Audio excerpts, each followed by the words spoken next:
बिस्मिल्लाहिर्रहमानिर्रहीम अल्लाहुम्मा सल्ली अला व अला आले मोहम्मद सल्लल्लाहु तआला अलैहि वसल्लम। अस्सलामु अलैकुम। उम्मीद करता हूँ आप सब खैर आफियत के साथ होंगे। Welcome to 365 degrees. ऐवान का आज का इजलास हमने यही देखा कि 9 सितंबर को जब गिरफ्तारियां हुई, उसके बाद 10 सितंबर को अली मोहम्मद खान जज्बाती हुए और फिर वो तकरीरें हुई। उसके बाद फिर अयाज सादिक, हमारे सरदार अयाज साहब ने जो स्पीकर नेशनल असेंबली ने एक्शन अदा किया, किरदार अदा किया। आज प्रोडक्शन ऑर्डर निकले और जो गिरफ्तार पीटीआई के साथी थे वो आज असेंबली में पेश हो गए। कमेटी बन गई 18 रुकनी और उस कमेटी ने smooth functioning of the parliament, उस कमेटी का मकसद था। उसका पहला इजलास हुआ, वहां बदमज़गी हो गई। ख्वाजा आसिफ साहब उठ के जाने लगे। अचकज़ई साहब ने उनको बैठने का कहा और ख्वाजा आसिफ ने कहा कि मैं इनका भाषण सुनने यहाँ नहीं आया हूँ। इनके दौर में कौन सी दूध और शहद की नहरें बह रही थी। लेकिन मैं हमेशा से एक बात पे एहतजाज करता आया हूँ कि ऐवान में पार्लियामेंटेरियंस का, लेजिस्लेटर्स का, मुकन्निना का एक ही बेहतरीन काम होता है, कानून साजी। कानून साजी किसके लिए? आवाम के लिए, लोगों के लिए जो मुश्किल में फंसे हुए हैं, जो बिजली का बिल अदा नहीं कर पा रहे हैं, जिनको 18-20 साल हो गए हैं, उनको इंसाफ नहीं मिल रहा अदालतों से, जिनको इस निज़ाम ने मफलूज करके रख दिया है, जिसकी वजह से 8 करोड़ पाकिस्तानी आज नफ्सियाती हैं, 3 करोड़ स्कूल से बाहर हैं, 5.5 लाख बच्चे ज्यादती का साल में शिकार होते हैं। बहुत सारे ऐसे नंबर्स हैं। लेकिन आज लोग ये कह रहे हैं क्योंकि स्टेट बैंक ने डिस्काउंट रेट 2% कम कर दिया तो मईशत में बहाली आ रही है, महंगाई कम होगी, पेट्रोल भी आने वाले दिनों में कम होगा और बेहतरी आ रही है माशी तौर पर। लेकिन आज जो है बड़ा इंटरेस्टिंग था ऐवान का इजलास। वजह उसकी ये थी कि आज आईपीपीज को डिस्कस किया जाना था और तवक्को यही थी कि आईपीपीज, क्योंकि मुल्क का इस वक्त बहुत बड़ा मसला है कि जो बिजली नहीं भी बना रहे हैं, हम उनको पैसे दे रहे हैं, जबकि हम कंगले हैं, हमारे पास पैसे नहीं हैं, हम कर्ज पे चल रहे हैं, उधार पे चल रहे हैं। आज भी हम नए कर्जे मांग रहे हैं मुख्तलिफ ममालिक से, मुख्तलिफ बैंक से, और फिर भी हम आईपीपीज को पैसे दे रहे हैं हजारों अरब। पिछले साल 1300 अरब, इस साल 2100 अरब। कैसे हम ये अफोर्ड कर सकते हैं? लेकिन हुआ ये कि हमारे वजीर पावर, जो वजीर तवानाई है, अवैस लगारी साहब आए और उन्होंने बोला कि मुझे तो कोविड के सारे सिम्टम्स हैं, फिर भी मैं आया हूं। और फिर ऐवान ने उनको बोला कि आप जा सकते हैं, आप जाइए, अपना पहले टेस्ट करवाइए और जब नेगेटिव आए तो फिर ऐवान में आइएगा। लेकिन एक तरीके से ये बहुत इंपॉर्टेंट इशू था जो आज ऐवान में डिस्कस ना हो सका। लेकिन ऐवान में दूसरे इंपॉर्टेंट इशू जरूर डिस्कस हुए जो मैं आपके साथ डिस्कस करना चाहूंगा। एक इशू है पावर सेक्टर का। हम जानते हैं सर्दियां आ रही हैं, गैस शॉर्ट हो जाएगी। हम ये जानते हैं कि पाकिस्तान में कुछ दिनों कबल ही रिफाइनरीज ने शिकायत की थी कि हमारे पास डीजल वेयरहाउस में इतना पड़ा हुआ है, बिक नहीं रहा क्योंकि पाकिस्तान में स्मगल डीजल आता है। हम जानते हैं कराची में गुज़िश्ता रोज एक गैर कानूनी पेट्रोल पंप जो सिर्फ एक डीसी डिप्टी कमिश्नर की एनओसी पे चल रहा था कराची के इलाके शाह फैसल कॉलोनी में, उसमें धमाका हो गया, पूरी बिल्डिंग में आग लग गई, लोगों का नुकसान हुआ। लेकिन वो गैर कानूनी पंप चलता रहा, जिसके पास ओगरा से कोई परमिशन नहीं, आपके पीपीएल, पीएसओ, कोई भी ऑयल डिस्ट्रीब्यूशन कंपनी उसके साथ एफिलिएटेड नहीं है और वो डीजल स्मगल्ड बेच रहा है। और आज असेंबली में स्मगल्ड डीजल का भी जिक्र हुआ। और क्योंकि हमारे वजीर तवानाई तो चले गए थे, तो वजीर पेट्रोलियम मुसद्दिक मलिक साहब उस वक्त वहां पे थे, ख्वाजा आसिफ साहब नहीं आए थे, डिप्टी स्पीकर की सरबराही में इजलास चल रहा था। तो बड़े सवाल हुए उनसे सवाल हुए कि क्या ये स्मगल्ड तेल खत्म होगा पाकिस्तान से या फिर इसको आप लीगल करेंगे, इस पे आप टैक्स लगाएंगे। उनसे सवाल हुए कि गैस की शॉर्टेज आने वाली है, धमाके हो रहे हैं पेट्रोल पंप के सिलेंडर के, आप क्या कर रहे हैं, ओगरा क्या कर रहा है। उनसे बहुत सारे मुश्किल सवाल हुए, आखिर में वो भी गर्म हो गए थे। फिर उनको उनके साथियों ने बोला थोड़ा ठंडा हो जाए, मीठा जवाब पसंद नहीं आ रहा, इसलिए वो गुस्सा नहीं कर रहे हैं, तल्ख हो रहे हैं और तल्ख होते हुए वो सारी जिम्मेदारी ओगरा पर डाल रहे हैं कि अगर एलपीजी के सिलेंडर्स खतरनाक है तो जिम्मेदारी ओगरा की थी, ओगरा ने कुछ नहीं किया, वजीर पेट्रोलियम के मातहत है ओगरा पे जिम्मेदारी डालना इस तरह है जिस तरह वो अपनी नाकामी का एतराफ कर रहे हैं कि हाँ हमसे नहीं हो सका, ओगरा की गलती थी, ओगरा की। लेकिन अगेन गैस का इशू बहुत सीरियस है। सर्दियां आने वाली हैं और आने वाली सर्दियों में फिर मुल्क भर में गैस शॉर्टेज होगी और मुश्किलात का सामना पाकिस्तानी कौम को करना पड़ेगा। अभी से हमें सोचना होगा। आज हमारे ऐवान में शर्मिला फारूकी साहिबा ने, मेहताब अब्बासी साहिबा ने बड़े इंपॉर्टेंट इशूज उठाए अदलिया के हवाले से। शर्मिला फारूकी पाकिस्तान पीपल्स पार्टी की सीनियर रहनुमा हैं, रुकने पार्लियामेंट हैं, आज से नहीं काफ़ी वक्त से, और वो कहती हैं कि मैं अपने घर का केस 18 सालों से लड़ रही हूं और मुझे इंसाफ नहीं मिल रहा। एक आम आदमी को क्या मिलेगा? यह भी इशू उठाया गया कि पाकिस्तान में आज भी जिरगा सिस्टम इसलिए राइज है कि हमारा निजाम अदल फेल हो चुका है, वो किसी को इंसाफ नहीं देता, लोग अपनी अदालतें लगा के और फिर इंसाफ कर लेते हैं खुद से। तो आज आजम नज़ीर तार साहब ने भी ये बात कही है और एतराफ़ कर लिया है कि जुडिशल पैकेज आ रहा है जुडिशल रिफॉर्म्स के हवाले से, और उसके अंदर यहां तक उन्होंने कहा है कि टाइम लिमिट लगा दी जाएगी कि जिस केस की नौयत जैसी हो उस तरह ही उसको एक टाइम बार कर दिया जाए कि अगर ये सिविल कोर्ट का केस है तो ये 3 महीनों में इसका फैसला आना चाहिए, ये इस नौयत का केस है तो 6 महीनों में, ये इस नौयत का केस है तो 1 साल में। लेकिन ये भी बहुत ज़रूरी है कि 20-20 साल केस ना चलें। और एक बात जो बड़ी आज़म नज़ीर तार साहब ने इंटरेस्टिंग कही, जिसके ऊपर मैं आवाज़ उठाता रहता था हमेशा से, कि पहले हमारी आला अदलिया में अंग्रेज़ जज होते थे, उनको गर्मियाँ लगती थीं, उनके बच्चे लंदन में होते थे तो वो जाते थे 2 महीनों की छुट्टी लेके बच्चों से मिलने और गर्मियों से दूर थोड़ा ठंडे माहौल में। सैडली हमारे पाकिस्तानी जजों को भी उतनी ही गर्मी लगती है जितनी अंग्रेज़ जजों को लगती थी, इसलिए वो भी 2 महीने की छुट्टी पर जाएंगे।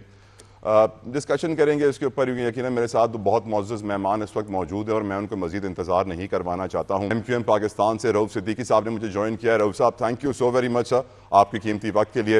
एंड मोहम्मद अली सरफराज साहब फ्रॉम पाकिस्तान तहरीक इंसाफ हमें ज्वाइन कर चुके हैं। प्रोग्राम में आगे चल के कमर ज़मान कारा साहब हमें ज्वाइन करेंगे। मईशत पे बात करने के लिए माहिर माशियात हमारे साथ होंगे। लेकिन let's start the discussion right now with Sarfaraz साहब एंड सिद्दीकी साहब। सरफराज साहब, पहले आपसे सवाल पूछना चाहूँगा। आज तो वैसे, क्योंकि मैं सर एक आम पाकिस्तानी जब असेंबली का इजलास देखता है तो बड़ा रोता है, उसका दिल दुखता है मेरी तरह, कि ये असेंबली जिसमें अवामी नुमाइंदे हैं वो अवाम की बात कम अपनी बात ज़्यादा करते हैं, अपने मसाइल हल नहीं कर पाते हैं, अवाम के मसाइल क्या हल करेंगे। लेकिन आज सर हमने देखा कि 9 सितंबर के बाद माहौल थोड़ा खुशगवार हुआ, कमेटी बना दी, कमेटी के पहले इजलास में ही बदमज़गी हो गई। ख्वाजा आसिफ साहब कहते हैं मैं भाषण सुनने नहीं आया हूं। क्या आपको लगता है कि आने वाले वक्त में ऐवान के अंदर अवाम के लिए कोई कानून साजी होगी, अवाम के लिए कुछ किया जाएगा, या फिर PTI वर्सेस PMLN का ही माहौल चलता रहेगा? सरफराज साहब। तला साहब, thank you very much for inviting me on this show. Thank you for coming. सबसे पहले तो मैं माजरत चाहूंगा जी, मैं भागता दौड़ता आया हूं and I am sitting very casual today. Thank you sir, आपने फिर भी हमें टाइम दिया, थैंक यू सर। अच्छा जनाब, ऐवान की जो आप बात कर रहे हैं सर, देखें ऐवान का जो माहौल बना हुआ है यहाँ पे, अब पब्लिक की बात हम तो करने की कोशिश करते हैं, लेकिन हमारे तो यहाँ पे जो अब इस वक्त हालात चल रहे हैं PTI है कि हम अवाम की बात क्या करें। हम तो अवाम के रिप्रेजेंटेटिव्स की बात करने के काबिल नहीं रहे ऐवान में। हमारे अपने रिप्रेजेंटेटिव्स जब खुद इतना ज्यादा, जब पार्लियामेंट अंडर सीज होगी और इतना ज्यादा पार्लियामेंटेरियंस पे प्रेशर होगा, फॉर एग्जांपल अभी हमारे 8-10 मेंबरान ऐवान में बैठे हैं आज, मुझे और बहुत सारे हमारे और MNAs को, हमें हमारी पार्टी की इंस्ट्रक्शन है कि आपने ऐवान में नहीं आना, and the reason is that we are not safe in the parliament. अब हम ऐवान में जाएंगे तो कोई अवाम की बात करेंगे ना। अब तो सेफ महसूस कर रहे होंगे ना, अब तो वापस आ गए ना सर? नहीं सर, वो तो अभी जब तक वो मामला की तरह, हमें अभी पार्टी की तरफ से कोई इंस्ट्रक्शन नहीं आई कि आप लोग वहां पे आए, वो वापस आ गए। लेकिन आइडियली तो ये होना चाहिए था कि जो FIR दी गई थी, उस FIR को गवर्नमेंट आपको थोड़ी अकल करती है, इस FIR को विड्रॉ कर लेते। अब वो तो कोर्ट से जाके अगर एक डिसीजन हुआ है, अब बाकी इन्होंने जो नामालूम डाले हुए हैं FIRs में, ये किसी भी MNA को उठा के किसी वक्त भी किसी चीज में भी रगड़ सकते हैं, तो वो एक सेंस ऑफ सिक्योरिटी तो हमें नहीं है। और इस बारे में अभी तक कोई बात नहीं हुई कि ऐवान से पार्लियामेंटेरियंस अगवा होंगे कि नहीं होंगे। वो जो पिछले हुए वो तो कोर्ट ने वापस भेज दिए ना, that is something else. Sir protection order भी तो आया ना सर, आज सारे जो है स्पीकर की तारीफें, आज सब स्पीकर की तारीफें इसीलिए कर रहे थे सर, उन्होंने प्रोटेक्शन ऑर्डर भी तो जारी किए ना सर। सर स्पीकर ने प्रोटेक्शन ऑर्डर जारी किया, उसका मतलब ये नहीं है कि स्पीकर ने कोई ऐसी वार्निंग, इसका मतलब ये नहीं है कि आगे नहीं देखें। स्पीकर साहब ने IG साहब से पूछा कि जी, अब उन्होंने कहा जी हमने तो बंदे उठाए ही नहीं। अभी तो यही मुहिम्मा हल नहीं हो रहा कि बंदे उठा के ले कौन गया। अब IG साहब से स्पीकर साहब ने ये सब, स्पीकर साहब ने भी बड़ी मासूमाना बात की ना। वो IG साहब को ये पूछ नहीं सकते थे कि ये बंदे जो हमारे असेंबली से MNAs गिरफ्तार हुए थे, ये बरामद तो पुलिस से हुए, आपको कौन दे गया? आपको ये नहीं पता लगा? सर कुछ बातें पर्दे में रहने दें सर, कुछ बातें पर्दे में रहने दें, सबको जिंदा रहने दें सर। चलें सर, पर्दे में रहने दें, बट द पॉइंट इज कि हमें अब क्या, हाउ डू वी नो। अब कल रात को हमारे एक MNA सादुल्ला बलोच साहब अपने अगवा हैं, अभी तक उनका कोई पता नहीं है। अब उनका इन MNA से कोई ताल्लुक नहीं है, दैट्स अ सेपरेट केस। अब सादुल्ला बलोच की रात को खबरें चलती रही, उनकी बीवी और बेटी को पहले उठाया गया, उसके बाद बीवी और बेटी शायद वापस आ गए। सादुल्ला बलोच साहब अभी तक हमारे MNA हैं PTI के। सरफराज साहब, आपका चीफ मिनिस्टर उठाया जा सकता है तो फिर MNA की क्या बात की जाए? इजाजत दीजिए, मैं सिद्दीकी साहब को भी शामिल गुफ्तगू। रऊफ साहब बहुत शुक्रिया तो आपके वक्त के लिए। सर ऐवान का काम है अवाम के मसाइल के लिए कानून साजी करना, उसके ऊपर आवाज़ उठाना, क्योंकि अवामी नुमाइंदे हैं। सैडली ऐवान का हाल देख के अवाम को ऐसे ही लगता है कि हमें शायद बेवकूफ़ बनाया जा रहा है। आपकी नज़र में ऐवान अपना अपनी इज्जत वापस रिडीम कर पाएगा या नहीं सर? देखिए, 2-3 बातें बड़ी मैं जल्दी करता चलूँ। तला भाई, आपने तो बेहतरीन मौजू इस वक्त सामने रख दिया है। पहली बात यह है कि किसी भी इदारे की इज्जत उसकी परफॉर्मेंस होती है, उसका अमल दखल होता है, उसका कंडक्ट होता है जो जस्टिस के ऊपर, इंसाफ के ऊपर मबनी हो। अगर इंसाफ पे मबनी होगा तो हर इदारे की इज्जत आसमानों को छू रही होगी, उरूज पे जा रही होगी। नंबर 1। नंबर 2, अब जब आप इंट्रो में बात कर रहे थे तो आपने कुछ जुडिशरी के बारे में बताया। देखिए, मैं आपको ईमानदारी के साथ बता रहा हूँ, मुझे इतना अंदाजा नहीं था कि यहाँ पे सब क्या होता रहा। मैं तो सारी ज़िंदगी सऊदी अरब में रहा, फिर यहाँ पर आया तो इक़्तिदार में और मिनिस्ट्री में रहा। लेकिन जब मेरे पे मुकदमात कायम किए गए तो मैंने जुडिशरी को अंदर से देखा, ये तो खोखला ढांचा है हमारे सामने, और इसकी एक बुनियादी वजह सिर्फ एक है, और वो ये है कि झूठे गवाहों का भरमार है। झूठे गवाह, और मैंने हर चीफ जस्टिस को देखा जो नया आया, उसने कहा कि झूठी गवाही को कबूल नहीं किया जाएगा, और मैं उसको खराज तहसीन पेश करता था। मेरे टिकर है हर चीफ जस्टिस को। मैंने ये कहा कि अगर आप ये झूठी गवाह जो है अदालत में से घर जाने के बजाय जेल जाएंगे तो 70% कैदी बाहर होंगे, 70% आपके फैसले हो चुके कि ये जो 1.5 2 लाख जो केसेस सुप्रीम कोर्ट में और दीगर जगहों के ऊपर पेंडिंग है। तो बात यह है, और मुझे खुद वहाँ के जो सरकारी गवाह थे, मैंने देखा कि उनको अलग कमरे में बिठा के बातें की जाती थी, उनको बिठाकर पेश किया जाता था। ये जनरली बात कर रहा हूँ मैं, तमाम कोर्ट्स की ये सूरत हाल है।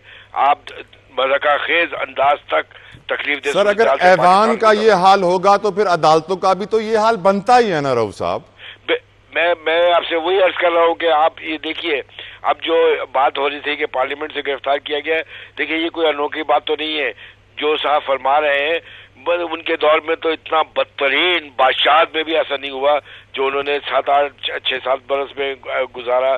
जिस तरीके से MNAs और MPs की तौहीन की गई, जिस तरह उनका मजाक उड़ाया गया, जिस तरीके से बेहूदगी की तो तमाम हदें क्रॉस की गई।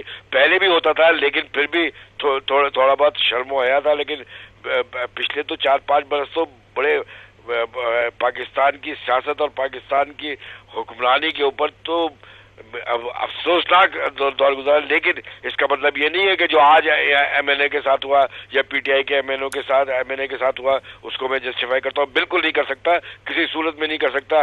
पार्लियामेंट की सुपरमेसी कायम रखने के लिए पार्लियामेंटेरियन को खुद अपने काम करना पड़ेंगे, अच्छे काम करें। आप देखिए, सब भूल जाएंगे, कोई आपकी तरफ खड़ा भी नहीं हो सकेगा। वो MNA, वो MPs जो अपने असेंबली के अंदर बेहतरीन परफॉर्मेंस दे रहे होते हैं, उनकी पार्टी पे क्रैकडाउन होता है, लेकिन उनके लोगों के ऊपर हाथ डालते हुए भी 10 दफा हुकूमत और हुक्मरान सोचते हैं। तो बात यह है कि अपना कंडक्ट को, अब मिसाल के तौर पे जलसे की इजाजत नहीं मिल रही थी, आपने पूरा 1 साल 6 महीने आपने इस तरह ज़ाया किए। देखिए तला भाई, मैं आपको बताऊं, मैं ईमानदारी के साथ मैं हमेशा इस बात के खिलाफ रहा हूं कि यार सड़कों के ऊपर 365 दिन में 165 दिन मजहबी जलसे, मजहबी जुलूस, सियासी जुलूस सड़कों के ऊपर होते हैं। हॉस्पिटल जाने में मुसीबतें होती है। ये इस बात का खिलाफ मैं, अब जब मेरी पार्टी इख्तियार में थी, मैं तब भी ये बात किया करता था, और उस वक्त चूंकि इख्तियार मेरे पास होता था, मैं वजीर दाखिला होता था, यू बिलीव मी कि जिस जगह जलसे की इजाजत मजबूरी देनी पड़ती थी, तो अगर इजाजत मिलती थी तो मैं खड़ा होकर उस ट्रैफिक को कंट्रोल कर रहा होता था कि कोई वो ना हो। पहली बात है कि असेंबली से ये बिल पास कर दें, सारे MNA MPA और मिलकर ये पास करें कि किसी को भी सड़कों पे जलसा करने की इजाजत नहीं मिलेगी। फिर आप मुझे बताएं कि ये जलसा कर देने से मैंने तो आज तक नहीं देखा जलसे जुलूस से किसी को बाहर आते हुए, किसी को बाहर निकलते हुए, बल्कि और ही मुसीबतें खड़ी हो जाती हैं और 10,000 प्रॉब्लम हो जाते हैं। लेकिन मैं ये नहीं कह रहा हूँ कि आप एहतजाज नहीं करें, एहतजाज करना आपका हक है, लेकिन एहतजाज के भी कोई ढंग होते हैं, एहतजाज के भी कोई तरीके होते हैं ना यार। अब मसला ये है कि आप किस जगह पे जाके ठीक करेंगे। मुझे तो आज ऐसा लगता है कि अगर इख्तियार मुझे दिया जाए तो मुझे ऐसा लगेगा जैसे 1947 आज से शुरू हो रहा है, मुझे आज से पाकिस्तान की तामीर और तरक्की करनी है। क्या बात है, क्या बात है, क्या बात है। जिस जगह उठा के देखो, आपकी नजर में है कि हम अभी तक पहले साल में ही हैं, आजादी का पहला साल ही है, हमने कोई तरक्की नहीं की है। सरफराज साहब, आज आपके बानी के 3 इंपॉर्टेंट केसेस थे सर। 190 मिलियन पाउंड वाले केस में अब बरियत की दरख्वास्त थी, वो मुस्तरद हो गई। तोशाखाना 2 आपको मालूम है, तोशाखाना 2 आ गया है, तोशाखाना 3-4 भी आएगा। तो तोशाखाना 2 में जो है वो JIT तश्कील हो गई, लेकिन वो जो सिविलियन का मिलिट्री कोर्ट ट्रायल वाला केस था उसके अंदर हुकूमत से जवाब मांग लिया गया है पीर तक। तो ये बड़ी अच्छी पेशरफ्त हो गई है कि इस्लामाबाद हाई कोर्ट ने हुकूमत से कह दिया कि अपना स्टांस के वाज़े तौर पर सामने रखिए। आपकी नज़र में अदलिया इस वक्त जो किरदार अदा कर रही है, खासतौर पे आपके बानी की केसेस में वो कैसा है सरफराज साहब? देखिए, मुझे तो समझ नहीं आई कि अदलिया को हुकूमत का स्टांस की क्या जरूरत है। अदलिया कानून बड़ा क्लियर है, सिविलियंस का मिलिट्री ट्रायल नहीं होता और ये क्लियर डिसीजन आना चाहिए था। आई एम सरप्राइज कि उन्होंने हुकूमत का मौका इस बारे में वो बेसिकली हमारे जो वकला थे उन्होंने यही कहा ना कि वफाकी वजीरों ने बयान दिया है, कोई उनके पास ठोस एविडेंस नहीं था, तो शायद इसलिए हुकूमत के स्टांस पे क्लैरिफिकेशन जरूरी थी। देखें, जिसने भी बयान दिया हो उसमें कोई क्लैरिफिकेशन की मेरी नजर में जरूरत नहीं थी। बहरहाल ठीक है, I am not a lawyer.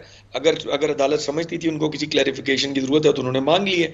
Let's see where it ends. लेकिन मेरे भाई अभी यहाँ जो बात कर रहे थे, उन्होंने तो सारी तकरीर इस बात पे कर दी कि जी सड़कों पे नहीं होनी चाहिए। इनको मेरे ख्याल में बताएं कि इस्लामाबाद से बाहर संजानी के मकाम पे मवेशी मंडी में, कीचड़ में, गारे में, गोबर में PTI को शहर से बहुत दूर एक जगह दी गई और वहां पे भी आने से पहले PTI के जलसे को सैबोटाज करने के लिए चारों तरफ कंटेनर्स लगाए गए, ऊंची ऊंची दीवारें कंटेनर्स की खड़ी की गई। सुबह के टाइम ही वहां से गिरफ्तारियां संजानी थाने ने शुरू कर दी और उसके बाद सिर्फ इस बात ये जो PDM 2 यहाँ बैठी हुई है, जिन्होंने ये जो इलेक्शन के नतीजे में आई है और इस मुल्क में जहाँ पे कौमी असेंबली का इलेक्शन इतने डिले हो गया और जो 90 दिनों में कराना था वो इलेक्शन जाके 1.5 साल में कहीं हुआ, उस डिले से किसी को सजा नहीं मिली।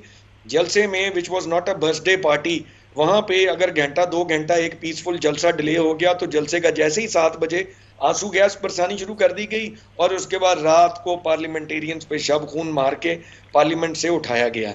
अब ये लोग बात करते हैं इंसाफ की, कानून की, ये बिल्कुल इनसे किसी भी जमात से, ये जो हुकूमत की इत्तेहादी उससे आप बात करेंगे ये मेन पॉइंट से डिविएट कर जाएंगे। कोई बंदा इस जुल्म सितम की बात नहीं करेगा और मुल्क की बात करेंगे, जमहूरियत की, वो कहेंगे जी मिसाके जमहूरियत कर लें, मिसाके मईशत कर लें। मिसाके मईशत इनसे कौन करे? इनके हाथ से डंडा छोड़ें और ये मारना कुटने का रवाज छोड़ें, तो इनसे कोई मिसाके जमहूरियत करे या मिसाके मईशत करे। इनको तो ये बड़ा सीरियसली समझने की जरूरत है। अब रात से मैं आपको बता नहीं सकता, कल सारी रात हमारी जमात के सारे पार्लियामेंटेरियंस जागते रहे हैं, सुबह तक हम एक दूसरे से राबते रहे हैं। देखें, ये लोग हमें इंसान समझें या ना समझें, हम तो एक दूसरे को भाई समझते हैं, एक दूसरे के बीवी बच्चों को, फैमिलीज को अपनी फैमिलीज समझते हैं। सादुल्ला बलोच साहब की बीवी और बेटी जिस तरह कल रात को अगवा हुई है, सारी रात हम सब लोग बैठे दुआएं करते हैं कि या अल्लाह इस मुल्क पे रहम कर कि यहाँ पे अब एक वोट की खातिर या हमारी लॉयल्टीज चेंज कराने के लिए अब MNA बनने के बाद एक आम आदमी के साथ जो होगी वो उसके बारे में तो मैं कुछ कह नहीं सकता, बट हम लोग members of the national assembly हैं, हम लोग इतना मजलूम फील कर रहे हैं कि मैं आपको बता नहीं सकता। आम आदमी का हाल क्या होगा सरफराज साहब? आम आदमी का हाल क्या होगा? वो उस बेचारे का तो कोई भी नहीं है। आम आदमी को तो आप आदमी कहीं ना कहीं ना। सर मुझे ब्रेक का कहा जा रहा है। सरफराज साहब आपकी इजाजत से, रऊफ सिद्दीकी साहब आपकी इजाजत से एक ब्रेक लेते हैं। व्यूअर्स, ब्रेक के बाद डिस्कशन कंटिन्यू करेंगे। आप कहीं मत जाइएगा, स्टे विद अस।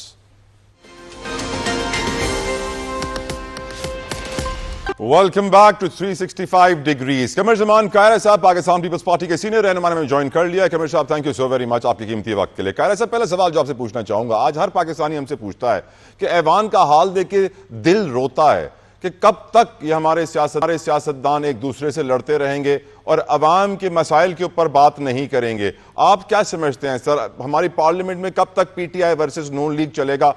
कब रियल इश्यूज के ऊपर असल कानून साजी की जाएगी जिसकी इस मुल्क को इस वक्त अशद जरूरत है? Your views on it sir. ये दुरुस्त है कि हमारे जैसे ममालिक के अंदर, बल्कि अब तो एस्टेब्लिश्ड डेमोक्रेसीज के अंदर भी तलखी बढ़ जाती है, कभी कभी हाउस के अंदर हूँ हा हो जाती है, कभी कभी से ज्यादा भी हो जाती है। और हमारे यहाँ जो स्ट्रगलिंग डेमोक्रेसीज होती है या डेवलपिंग डेमोक्रेसीज है, वहाँ ये रवैया जरा ज्यादा है। हम जरा बड़कबाजी भी ज्यादा करते हैं, कौमी जिंदगी में भी, बाकी जगहों पे भी। आप साफत में, हम सियासत में एक ही तरह के रवैयों के शिकार है।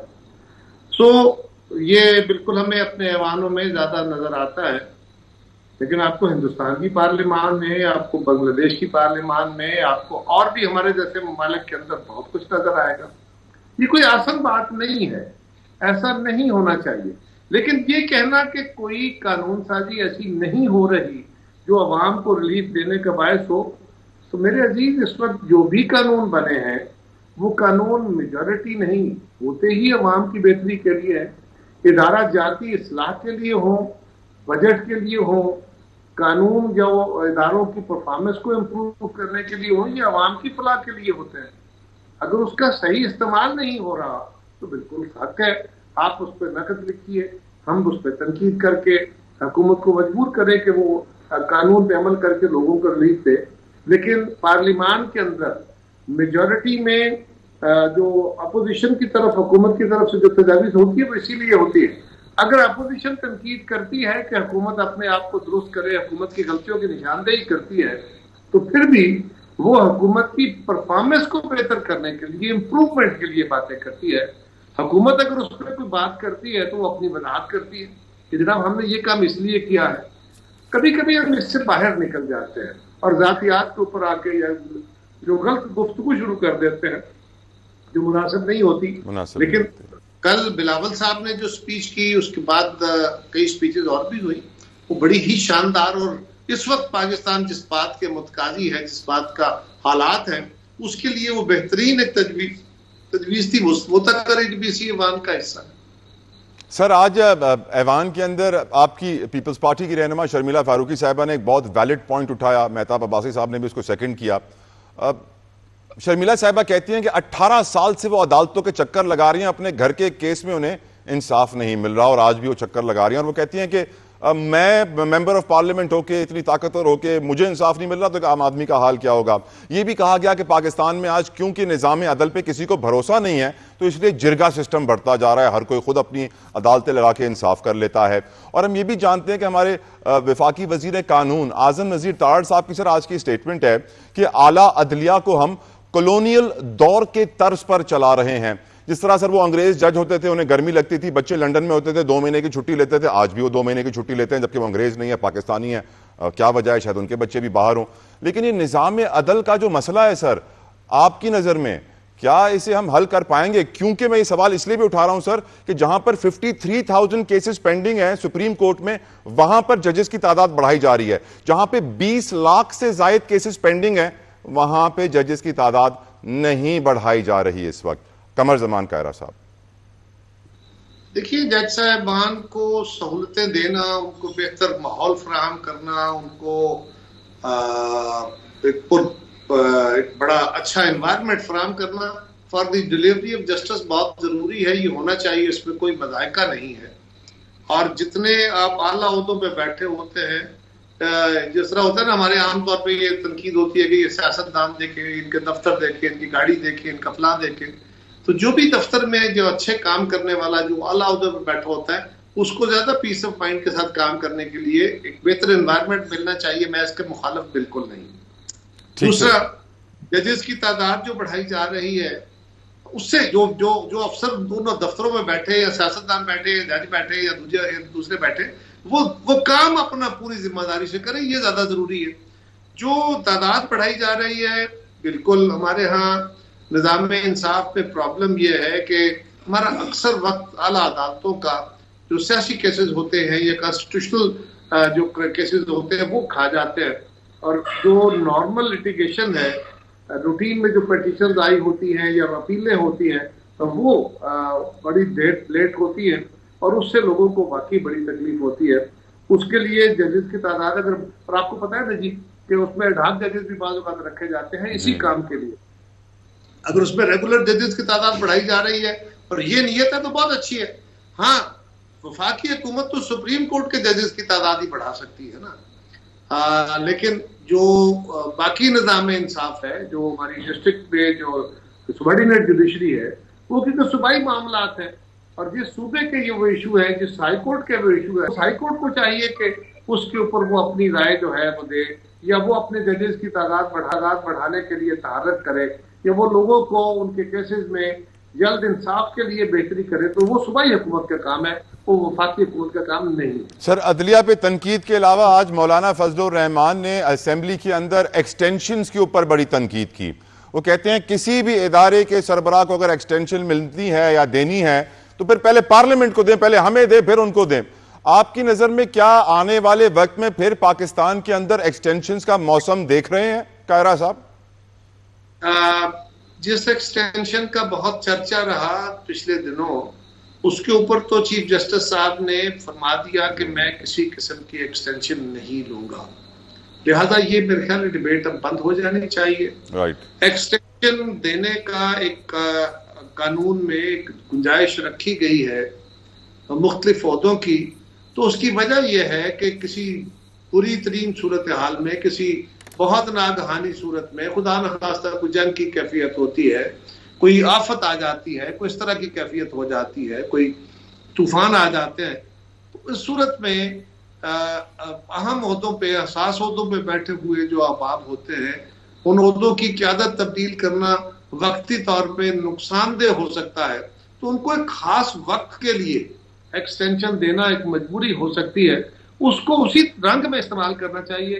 हमने उसको पूरी टर्म देनी शुरू कर दी, जो कि किसी बेहतरी का बायस नहीं है। यकीनन उस पर लोगों ने पहले भी उंगलियां उठाई, आज भी उठ रही हैं, वो नहीं होना चाहिए। लेकिन वो जो जिस रूप के तहत एक्सटेंशन होने का एक गुंजाइश है वो रहनी चाहिए, ताकि किसी एक्यूट इमरजेंसी की सूरत में ऐसा ना हो सके। चीफ जस्टिस साहब ये कह चुके हैं, लेकिन वो जो पार्लिमान की एक्सटेंशन है, पार्लिमान से पैदा होने वाली हुकूमत को पार्लिमान और थ्रू आइन ये इख्तियार देती है कि आप एक्सटेंशन दे सकते हैं, लेकिन पार्लिमान किसी एग्जेक्टिव के कलम से नहीं चलती, बल्कि वो आवाम की राय और वोट से चलती है। लिहाजा उसको अपने एक्सटेंशन के लिए आवाम के पास ही जाना पड़ेगा, और वहां जाके वो इलेक्शन के जरिए ही अपने आप को दोबारा मुंतखब करा सकती है, उसकी एक्सटेंशन ले सकती है। राइट। कायरा साहब, आपके वक्त के लिए बेहद शुक्रगुजार हूँ, thank you so very much. क्योंकि हमारे साथ इस वक्त एक और मेहमान भी मौजूद हैं, वक्त कम था, मुझे एक ब्रेक का भी कहा जा रहा है। ब्रेक के बाद वापस आएंगे, डिस्कस करेंगे इकोनॉमी को। मोहम्मद अली सरफराज साहब हमारे साथ मौजूद हैं। Viewers, take a break, will be right back. Welcome back viewers. इससे पहले मैं मईशत की बात करूं, क्योंकि हमें ज्वाइन कर चुके हैं इस वक्त नासिर शाह बुखारी साहब, चेयरमैन KSB ग्रुप हैं। बहुत बहुत शुक्रिया शाह साहब आपके कीमती वक्त के लिए। एक सवाल मैं मोहम्मद अली सरफराज साहब से जल्दी से करना चाहता हूं, क्योंकि वक्त कम है, मुकाबला सख्त है। सरफराज साहब, रहीम यार खान ने बदतरीन शिकस्त हुई है PTI को, क्या वजह है सर? आपके पास शिकस्त की खबर आ गई है? सर चल रही है काफी जगहों पे सर। वैसे हमारे पास तो जीत की खबर है। अच्छा। हमारे पास तो खबर ये है कि हर जगह से PTI जीत रही है, और मियां याज बोतला हमारे MP हैं, राना औरंगजेब साहब हैं, वो अबडक्ट हो गए हैं। पोलिंग स्टेशन के ऊपर दोबारा रिपीट परफॉर्मेंस दिखाई जा रही है, जो कि 8 फरवरी को दिखाई गई थी। उधर ये तमाशा चल रहा है, इधर सादुल्लाह बलोच साहब को जिस तरीके से अगवा किया गया है। देखें, आप क्या समझते हैं कि राना फराज नून की यहां से सीट छीनने के बाद 12-13 हजार PTI के वोट कैंसिल करने के बाद, उसके बाद जो हमारे हैं बिलाल एजाज, उनकी सीट के बाद हमारे 3 MNAs इन्होंने असेंबली में वोट लेने के बाद उनके 14 हजार वोट करके एक वोट की यहां लड़ाई चल रही है। तो इस वक्त ये हुकूमत जो इलेक्शन कंडक्ट करवा रही है, आपके ख्याल में रहीम यार खान के अंदर इलेक्शन फेयर हो रहा है? रहीम यार खान का रिजल्ट पुराना उठा के देख लें, मुमताज मुस्तफा साहब की लीड देख लें, उनका बेटा इलेक्शन जीत रहा है, बड़ा तगड़ा लॉयर है। अब जब आपने पोलिंग स्टेशन पे कब्जा हो गया है, तो आपके पास तो हारने की खबरें आ रही होंगी। आई एम सरप्राइज्ड कि आप इसको जीत कैसे तस्वर कर रहे हैं। डू यू थिंक कि पूरे पाकिस्तान में इसको कोई हार मानेगा? जिस किस्म के इलेक्शंस हो रहे हैं, और एक सीट पर कौमी असेंबली के बारे में अभी पहले कायरा साहब आए थे, मैं उनकी बड़ी रिस्पेक्ट करता हूं, वो उन्होंने जो बातें की, मुझे तो उनकी किसी बात की समझ नहीं आई। कौमी असेंबली का आज का हमारा तो बार बार इशू ये, आप मईशत के बारे में बात करना चाह रहे हैं, मैं कौमी असेंबली के बारे में बात करना चाह रहा हूं। खुदा के वास्ते को वीडियो एविडेंस दिखाएं कि कौमी असेंबली के अंदर किस तरह हमारे बंदे अबडक्ट हुए हैं। पार्लियामेंट की स्पीकर साहब ने पार्लियामेंट स्टाफ की सस्पेंशन कर देना, do you think this is enough for this kind of an issue? 9 सितंबर 10 सितंबर की रात पाकिस्तान की तारीख का सबसे बड़ा साने है। उसको तो लोग भूल गए हैं, पिछले साल वाले मामले को। अब तो ये पाकिस्तान के सियाह-तरीन दिन है, और इस वक्त पूरे पाकिस्तान में इस बात का शोर है। रहीम यार खान की सीट हम जीत रहे हैं, ये मैं आपको इन्फॉर्मेशन दे रहा हूं। जरा अपने मीडिया को कहें कि उसको कवर करें और जरा दिखाएं कि वहां हो क्या रहा है। ठीक सरफराज साहब, ठीक सरफराज साहब, मैं आपका शुक्रिया अदा करूंगा मोहम्मद अली सरफराज साहब फॉर योर प्रेशियस टाइम, जज़ाकल्लाह खैर। और अब मैं गुफ्तगू करना चाहूंगा, बुखारी संगे मौजूद हैं नासिर शाह साहब। आज हुकूमत की तरफ से, वज़ीर आज़म की तरफ से कहा गया कि डिस्काउंट रेट में 200 बेसिस पॉइंट्स की कमी, 2% की कमी 19.5 से 17.5 पे आ गया है, मईशत ठीक ट्रैक पे आ गई है। जबकि ये भी खबरें आज शाया हुई हैं कि पाकिस्तान ने सऊदी अरब से 1.2 अरब डॉलर्स का तेल 12 महीनों के कर्जों पे मांगा है। इस्लामिक डेवलपमेंट बैंक से कुछ 400 मिलियन डॉलर या 40 करोड़ डॉलर की फाइनेंसिंग मांगी है, क्योंकि हमारी एक्सटर्नल फाइनेंसिंग 2.2 अरब डॉलर तक हमें चाहिए IMF को खुश करने के लिए। आपकी नज़र में हमारी मईशत किस राह पे जा रही है? क्या आम आदमी को कोई उम्मीद की किरण देंगे नासिर शाह बुखारी साहब? माफ कीजिएगा, बड़ी सेंसेशनल किस्म की आप लोगों के सवालात होते हैं कि जी वो फलाना जो है उसको खुश करने के लिए और इसको खुश करने के लिए। ग्राउंड रियलिटीज देखो यार, ग्राउंड रियलिटीज क्या है कि इस वक्त जो है हम उस एक फेज से निकले हैं जहां 27 बिलियन डॉलर का जो है एक हमारे पास शॉर्टफॉल था, जब 85 बिलियन डॉलर की इंपोर्ट और उसके मुकाबले के ऊपर जो एक्सपोर्ट और रेमिटेंसेस की फिगर थी। मुश्किल से अल्लाह अल्लाह करके हमारी जान में जान आई है, इन्फ्लेशन का रेट जो है वो कम होना शुरू हुआ है। उसी की वजह से अब हमारे पास जो है कुछ स्पेस क्रिएट हो रही है कि हम 22% से जो है अब 17.5% पे आ गए हैं। शुक्र अल्हम्दुलिल्लाह, लेकिन ये अभी और भी नीचे जाएगा वक्त के साथ साथ अगर हम उसको मैनेज कर लें। लेकिन ये अच्छी खबरें हैं सारी। This is part of the transaction कि जी आप इस्लामिक डेवलपमेंट बैंक के पास जाएं या आप सऊदी अरबिया के पास जाएं, this is business as usual. तो उसमें तो अच्छी बात है। असल हमारे पास देखने की बात यह है कि क्या हम इस पोजीशन पे आ गए हैं कि हम नई एम्प्लॉयमेंट अपॉर्चुनिटीज जो है वो क्रिएट कर सकें? नहीं, अभी हम उस पोजीशन पे नहीं आए कि हमारे पास इकोनॉमी में जो है वो सरप्लस क्रिएट हो जिससे कि हम नई एम्प्लॉयमेंट अपॉर्चुनिटीज जो है वो क्रिएट करें। लेकिन हाँ, हमारी सिम हमें वो जो खतरा था कि हम डिफॉल्ट हो जाएंगे, उस खतरे से हम बाहर आ गए हैं। और उस खतरे से बाहर आने की वजह से ये है कि अब हमारे पास नई इन्वेस्टमेंट जो है उसके लिए राह खुल गई है। और इसी वजह से आप देखें कि एटलीस्ट आपके पास कैपिटल मार्केट के अंदर जो एक रश नजर आया फॉरेन इन्वेस्टर्स का since beginning of the year, वो अब रेलेवेंट है। और उसके बाद जो नेक्स्ट स्टेप है वो हमने देखा है कि यहाँ पर एक जो अरामको ने अनाउंसमेंट की है कि वो उनके पंप स्टेशन खुल रहे हैं, वो अपनी सप्लाईज जो है वो डायरेक्टली देने की बात कर रहे हैं। इसी तरह से और भी कई प्रोजेक्ट्स के सिलसिले के अंदर कुछ इन्वेस्टर्स जो हैं उन्होंने पाकिस्तान छोड़ा है, नए इन्वेस्टर्स ने वो पैसा बढ़ के वो ले लिया है। असल इशू जो है वो अब ये होगा कि क्या हमारी जो प्राइवेटाइजेशन है, जो रिफॉर्म का पैकेज है, क्या वो रिफॉर्म का पैकेज हम अभी शुरू करने की पोजीशन में आ गए हैं या नहीं।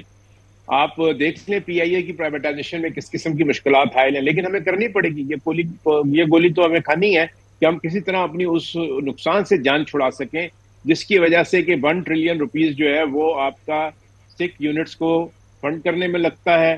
फिर उसके बाद जो है आपके पास IPPs का मसला है और उसकी जो आपके पास सर्कुलर डेट की वजह से पेमेंट्स हैं उसका फ्रीज है। असल इशू ये है हमारा, और इसकी वजह से जो है हमारे पास ग्रोथ जो है वो रुकी हुई है। थैंक्स गॉड कि हमने एग्रीकल्चर में पिछले साल जो है 6% की ग्रोथ दिखाई है। और अगर ये मोमेंटम कायम रहता है, जो कि एक नजर आता है कि मोमेंटम कायम है, और GCI जो ग्रीन कॉर्पोरेट इनिशिएटिव है उनके भी जो प्रोजेक्ट्स हैं उनमें भी मूवमेंट जो है वो नजर आ रही है कि लोगों ने चोलिस्तान में जाके जो है प्रोजेक्ट्स लगाना शुरू कर दिए हैं और वहां पर तकरीबन 1 लाख एकड़ जो है उसमें प्रोडक्शन का सिलसिला जो है शुरू हो गया है। तो उससे कम से कम आपके पास एक नई ग्रोथ आएगी। आपको पता है कि लास्ट ईयर जो आपके पास पंजाब सिर्फ जो है उसमें 26 मिलियन टन जो है वीट की प्रोडक्शन हुई है। ये अब तक का ताल्लुक इससे कि उसकी प्राइसिंग और उसके मामला दूसरे जो है वो क्या हुए, लेकिन एटलीस्ट प्रोडक्शन में जो है पंजाब ने पूरे कॉन्टिनेंट अफ्रीका को जो है सरपास किया है। कॉन्टिनेंट अफ्रीका की इतनी प्रोडक्शन वीट की नहीं, इतनी सिर्फ आपके सूबे पंजाब ने प्रोडक्शन दी है। लेकिन हमारे पास उसमें चैलेंजेस हैं। उन चैलेंजेस को जो है हमने अभी पूरा करना है कि उनको मीट आउट कर सकें। लेकिन ये है कि directionally yes it is an improved situation जो कि हमारे यहाँ बिगड़ी हुई थी और हमने उसको जो है एक अमेचर स्टाइल इकोनॉमी जो है वो मैनेज की जा रही थी, उसको जो है अब ट्रैक के ऊपर आता हुआ नजर आ रही है। सर, पावर सेक्टर चलेगा या पाकिस्तान? आज भी हमारी नेशनल असेंबली में हमारे पेट्रोलियम मिनिस्टर, क्योंकि पावर मिनिस्टर को कोरोना हो गया था, उन्होंने आके कहा कि मुझे कोरोना के सिम्टम्स है और वो चले तो गए, तो IPPs का मैटर डिस्कस ना हो सका।